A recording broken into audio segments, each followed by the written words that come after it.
Kendaraan ini sering disebut-sebut sebagai pelopor yang mendahului zamannya hingga puluhan tahun. Banyak pihak yang menganggapnya sebagai minivan produksi pertama di dunia. Stott Scarab, sebuah kendaraan yang dirancang dan dibangun pada tahun 1930-an, berdiri sebagai bukti nyata rekayasa otomotif yang visioner.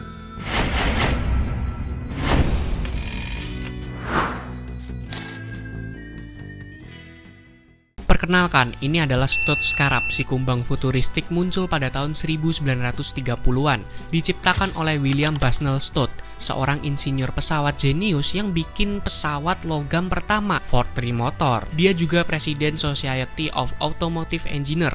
Stott percaya bahwa mobil zaman itu kuno dan gak efisien. Dia mau bikin mobil modern yang ringan, aerodinamis, dan super nyaman, pakai prinsip teknologi pesawat. Di era ketika mobil lain masih kotak-kotak, kaku, dan punya sasis terpisah, Scarab muncul seperti UFO di jalanan. Stott punya pandangan yang sangat berbeda tentang mobil. Ia tidak puas dengan mobil-mobil yang sempit, mekanis, dan hanya punya satu fungsi. Ia bermimpi menciptakan kantor berjalan atau ruang hidup di atas roda. Sebuah kendaraan yang benar-benar berpusat pada manusia, bukan hanya mesin. Untuk mewujudkan visinya, Stott menggandeng John Zarda, seorang desainer asal Belanda. Zarda yang merancang bentuk ikonik Scarab yang sangat aerodinamis, mirip badan pesawat terbang. Nama Scarab sendiri diambil dari kumbang Scarab Mesir kuno yang dianggap sebagai simbol kreativitas dan punya cangkang luar yang kuat seperti rangka unibody mobil ini. Prototipe pertama Scarab yang bisa dikendarai selesai pada tahun 1932. Mobil ini sudah menggunakan konstruksi unit body space frame. Pada tahun 1935 berlanjut prototipe kedua dengan beberapa perubahan gaya dan mekanis. Untuk menekan biaya produksi, bodi mobil diubah dari aluminium ke baja. Di saat mobil lain masih punya kap mesin panjang dan bodi terpisah dari sasis, Scarab punya hidung yang sangat pendek dan bodi yang melengkung mulus dari depan ke belakang. Ini adalah bentuk satu kotak atau monospace yang sangat aerodinamis, jauh di depan zamannya. Desain menghilangkan pegangan pintu dan roda tertutup bodi.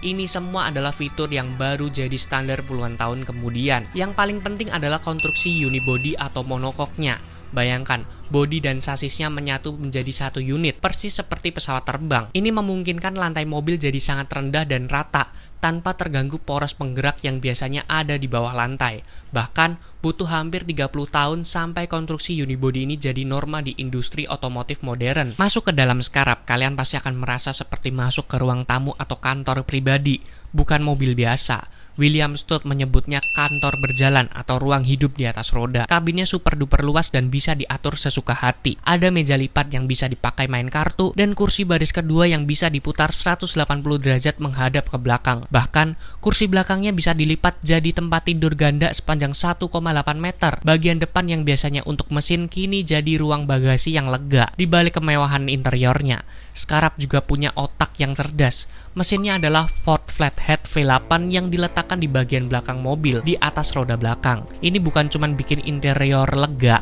tapi juga mengurangi kebisikan mesin di kabin depan. Mesin V8 ini menghasilkan 95 tenaga kuda dan torsi 208 Nm dipadukan dengan transmisi manual 3 percepatan. Untuk mobil seukurannya, performanya cukup baik. Scarab bisa berakselerasi dari 0 hingga 100 km per jam dalam 15 detik dan top speed mencapai 129 km per jam. Yang tak kalah inovatif adalah sistem suspensinya. Scarab punya suspensi independen di keempat roda, menjamin kenyamanan berkendara yang luar biasa untuk zamannya. Beratnya sekitar 1.400 kilo, cukup ringan berkat desain aerodinamis dan penggunaan material yang efisien. Meskipun punya wheelbase yang panjang yaitu 3,4 meter. Sistem pengeremannya menggunakan rem tromol hidrolik di keempat roda.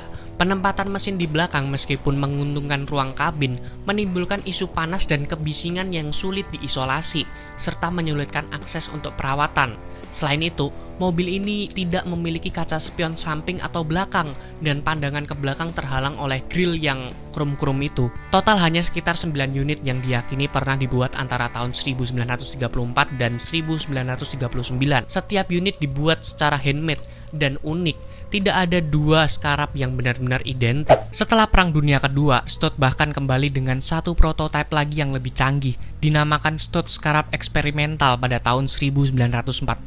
Model ini tampil lebih konvensional, menyerupai sedan, namun membawa inovasi luar biasa. Ia adalah mobil pertama di dunia dengan body fiberglass yang super kuat dan sistem suspensi udara fungsional pertama di dunia. Sayangnya, proyek ini tidak pernah masuk jalur produksi. Lalu mengapa mobil-mobil yang dibuat Stout itu hitungannya gagal? Ada beberapa alasan. Yang pertama adalah harga selangit. Scarab asli dibanderol $5.000 di tahun 1935. Angka ini sangat fantastis, setara lebih dari 113.000 di tahun 2024 dolar ya ini ya, dibanding dengan mobil mewah lain seperti Chrysler Imperial Airflow yang hanya 1.345.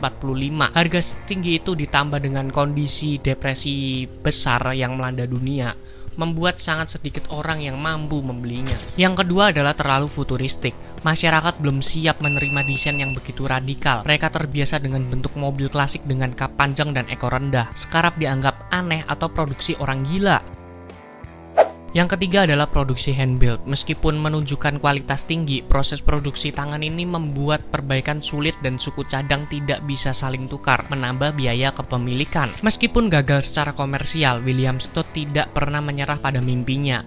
Ia sendiri mengendarai Scarab pribadinya selama lebih dari 250.000 mil atau sekitar 400.000 km di seluruh Amerika Serikat, membuktikan bahwa mobilnya sebenarnya andal dan praktis untuk penggunaan sehari-hari. Ia bahkan terus menggunakan Scarab 2 tahun 1946-nya sebagai mobil keluarga hingga tahun 1951. Ada cerita menarik tentang salah satu Scarab yang dikirim ke Prancis. Konon mobil ini pernah digunakan sebagai tempat pertemuan rahasia antara Charles de Gaulle dan Jenderal Eisenhower selama Perang Dunia Kedua. Setelah itu mobil ini bahkan sempat jadi kandang monyet untuk sirkus keliling Eropa sebelum akhirnya diselamatkan dan dipamerkan di museum. Scarab adalah contoh sempurna dari inovasi yang datang terlalu dini. Meskipun gagal secara komersial, ide-ide Stout mulai dari konstruksi unibody, tata letak mesin belakang, interior modular hingga penggunaan material ringan dan aerodinamika canggih menjadi cetak biru bagi industri otomotif di masa depan. Butuh hampir 30 tahun bagi konstruksi unibody untuk menjadi standar di mobil modern. Bagaimana menurut kalian tentang Stout Scarab? Apakah kalian setuju kalau mobil ini adalah minivan pertama di dunia? Bagian mana yang paling membuat kalian terkesan? Tulis pendapat kalian di kolom komentar di bawah. Jangan lupa like video ini jika kalian suka, share ke teman-teman pecinta otomotif kalian, dan subscribe channel kami untuk lebih banyak kisah menarik tentang dunia mobil.